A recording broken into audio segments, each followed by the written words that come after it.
Hello and welcome to this lesson. Take back your control, create boundaries, and become self-reliant.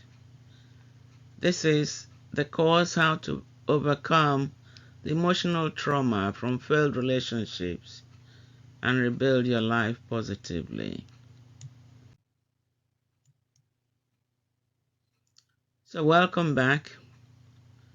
In this lesson, we will concentrate on strategies that will enable you to take back control of your life from your ex. It is common that when two people live together or are in a relationship, they tend to merge all their activities.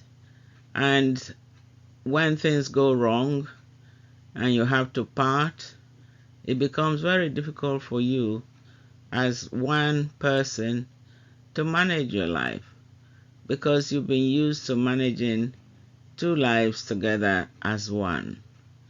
So in this lesson, I will do my best to help you understand how to take back your control from your ex so you're confident in what you're doing and not be looking back at what could have been done if your ex were there. So it's your time now to create boundaries, take back your control, and become self-reliant. So we will look at how you can create effective boundaries in your life so you can become so much more self-reliant. The first thing you can do, if possible, is to move into your own home. It's not always easy, but if you are still living with your ex, that will continue to ignite many unwanted emotions in both of you. If possible, move out of your matrimonial home or your joint home and find a new home of your own. You will find that once you move out and your ex is no longer in your physical space, it will be much easier for you to heal from your pain. Make sure you choose a home near one of your support team members, as we discussed before, perhaps near your family. Also ensure that your children's schools are close enough to reduce the stress of taking them back and forth to school and helping them with their education. You need to sort your finances out. This is hugely important because if you don't know what monies you have or what you can spend on a monthly basis, budgeting will be very difficult. So one of the support team members that I mentioned earlier is your financial advisor. If your divorce has already taken place and you now know how much money you have, ask your financial advisor to help you plan how to use some of that money to your full advantage. Maybe you can invest some of it in property or something like that. Perhaps you can buy a new house to live in. Maybe you can even invest some of it in shares. But be careful because sometimes there are scammers out there pretending to have investment that will help you and you can get scammed. So be very careful. Check any investment portfolios or organizations first. Check them out properly before you put any money into anything like that. Whatever you decide to do, remember you are now fully responsible for your own finances, your expenditures, and your savings. Well, I don't need to tell you this, but please do not blow all your money on holidays or frivolous activities. Treat yourself and your children kindly, but be very frugal. Frivolous activities. Treat yourself and your children kindly, but be very frugal. Create a workable structure for your day-to-day living. Once a divorce or a breakup happens, you find that you are now totally in charge of everyday activity in your life and your children's lives. So to avoid chaos, like taking the kids to school and bringing them back from school every school day, it may now become a job that you alone are responsible for. So in order not to fail your children, you need to organize your time well. For example, wake up about an hour earlier than before to get the kids ready for school and get yourself ready for work. You should also ensure that your workplace is aware of your issues, so you must do daily school runs so they can schedule your job to accommodate all that. Some workplaces will be kind, but not every workplace will be. It all depends on you to make sure that your scheduling is right and that you don't lose your job as a result of not being in the office on time or in your workplace on time. If possible, hire a childminder to help you with your youngest child or children. I had to do that when I lost my marriage. My baby was 3 years old, or just about 3. So I needed someone to take her to the nursery school and bring her back on time and hang on to her until I came back from my own school where I was teaching. So you need to organize yourself properly, otherwise someone will suffer. And certainly you don't want any of your children to suffer as a result of your own inability to organize your life properly. Take back control. Create effective boundaries. What do I mean by that? Creating boundaries means deciding what you will allow to happen to you, either emotionally or physically, and what you will not allow. You put a boundary and say, well, no, that will not happen, and be bold enough to say no when you need to. So it is often so lonely after a breakup or divorce that we tend to look for anyone who will listen to our pain so we can get some sort of sympathy from them. We go around telling our sad story to anyone who would listen. Create an effective boundary between you and your pain.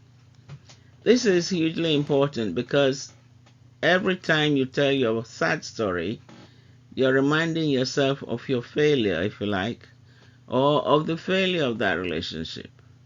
So why do this yourself? Why regurgitate everything that happened and then cry? And so what do you expect the person you're telling to do? They are not able to do anything for you because it's your life. So stop retelling your sad story. It is important to stop retelling your sad story. The more you tell it, the more you invite your ex back into your memories, and the more miserable you'll be. So stop retelling your sad story, your sad tale to every Dick and Harry. When you manage to stop, you'll be creating a boundary between you and the emotional hurt that your ex caused you. When I say create boundaries, not just between you and people, but it's also between you and the pain that you're currently suffering. If you keep bringing the pain back into your present memory, you will keep having the same problems that you had in the past, which means you're not moving on. Cut off from nosy friends. This makes me laugh because I had a nosy friend once, and all she wanted was to see what was happening in my marriage, how it was happening, what could be done, what my ex was doing, and so on and so forth. And every day she bothered me with one nasty story or other. So I banned her from ever speaking to me again or visiting my house. And it worked. I had peace of mind, and it was then left to me to manage my own life and my relationship. So you may have nosy friends like that. You need to keep them away. If you have friends who are constantly asking you about your ex and how you're getting on since he or she left you, cut off from such friends. There are gossips who want to feel better about themselves and make you feel as if you have had the worst deal in the world. Yes, it's about them really, not about you. So create a boundary between you and such friends. The earlier you do this, the easier it will be for you to move on positively with your life. Becoming self-reliant is so necessary in this situation. As I mentioned before, when you're in a partnership, you tend to rely on your partner to do some things for you, and you tend to do only part of what is necessary. But now that you're on your own, you are just alone, so you have to learn to do everything by yourself, but trust yourself to be good enough to do what you need to do. When I was younger, I used to think, oh, I could not even do any shopping without my ex. He needed to come with me to help me do some bargaining in the meat shop and so on and so forth. But as soon as I learned to do this myself, I felt more like the woman that I was supposed to be, and that's what when I was much younger. So when the relationship and the marriage broke up, I wasn't depending on him for anything. I had to do everything myself. I planned my life the way I wanted it. I did my shopping when I wanted and how I wanted. So you need to be able to trust yourself and your instincts more than ever before. It is important to know and trust that the God within you, which is what most people call the Holy Spirit, or your natural instinct, often has the right answers to your questions. The difficulty for us is our inability to listen or pay attention to this quieter inner voice. I'm sure you've been in a situation where you find it difficult to make a decision about something, but there is a quiet voice in your head that tells you what you should do, and there's one that's shouting out, telling you to do what you think you ought to do. And that is the big ego within us. But the quieter voice, if you like, I call the Holy Spirit, is the spiritual voice within you, your inner self, soul. So try listening to that inner voice when you're in doubt. Ask yourself the question first. Find your answers within yourself first. And if you can't actually find the right answer, then ask someone who is professional in that field to help you. So try it. When you have a serious question about an aspect of your life, ask the question aloud while you're alone. Then listen to your inner voice, the quieter voice, the Holy Spirit within you, not the louder voice, which is your ego. Then follow the quieter voice's advice or what it tells you to do. You'll find that it will be the right answer for you. I suggest that you try practicing this and see what answers you get. It will be nice to hear from you what sort of results you get from listening to your quieter inner voice. So do some research.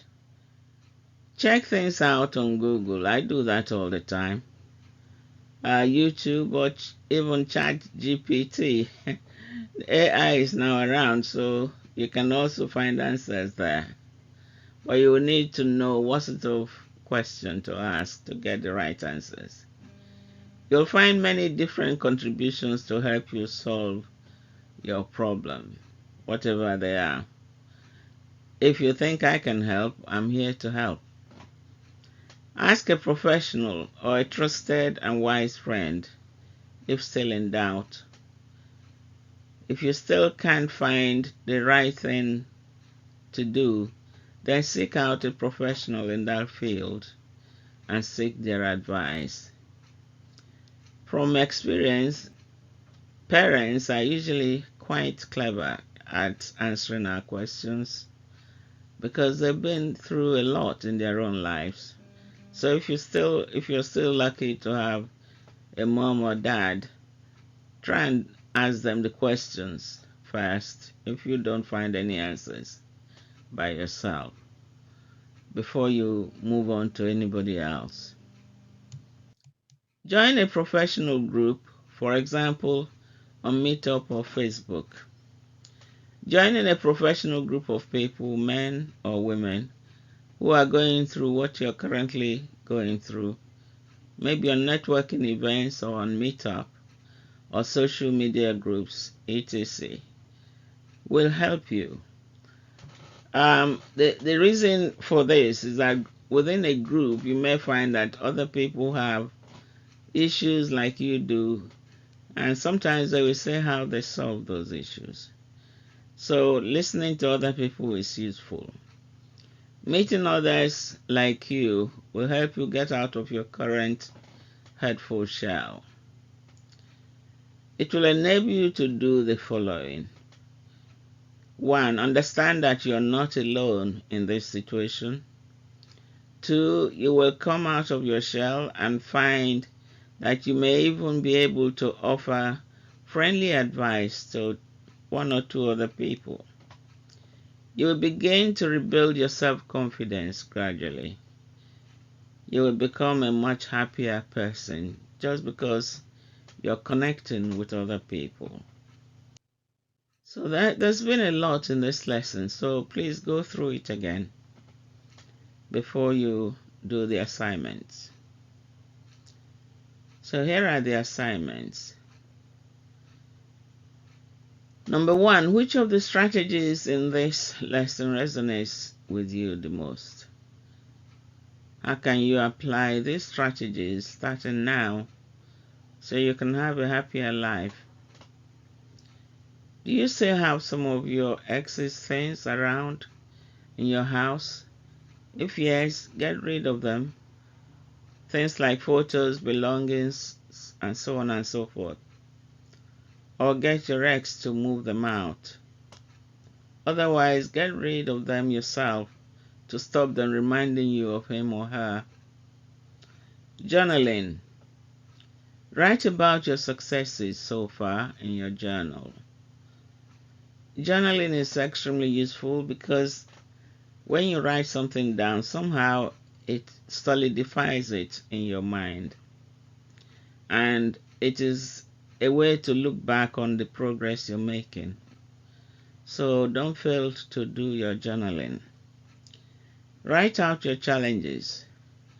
Check through all the strategies you now know about since the beginning of this course to see which ones you can apply to help you to overcome those challenges. So flip through and watch the videos again, and you'll find that you have a lot of strategies already that should help you begin to recover very quickly from your pain. I'll be surprised if by now you're not feeling a lot better. If you do need a one-to-one coaching session, please get in touch with me and you can book a free discovery call with me so I can help you on a one-to-one basis. That's up to you. But you do know that you also have the group sessions which you can book to join. Well done. Congratulations for getting this far on this course. Pat yourself on the back and have a little celebration. I always do a little dance. I like to dance a little bit to any success. I just say, "Yay, I've done it." You can do the same. Do whatever you choose to do. But please celebrate, because every little win is an important step towards your recovery. If you still haven't booked the group sessions with me, you should do, because that will help you as well. So to book your group sessions with me, click on this link. Well, I say click, but I don't know if you're able to click it directly on the video. If not, just copy it, put it on your on your browser, and you should be able to book a session with me. Okay, the group session. If you want one-to-one, as I said, let me know, and I'll send you a link for that.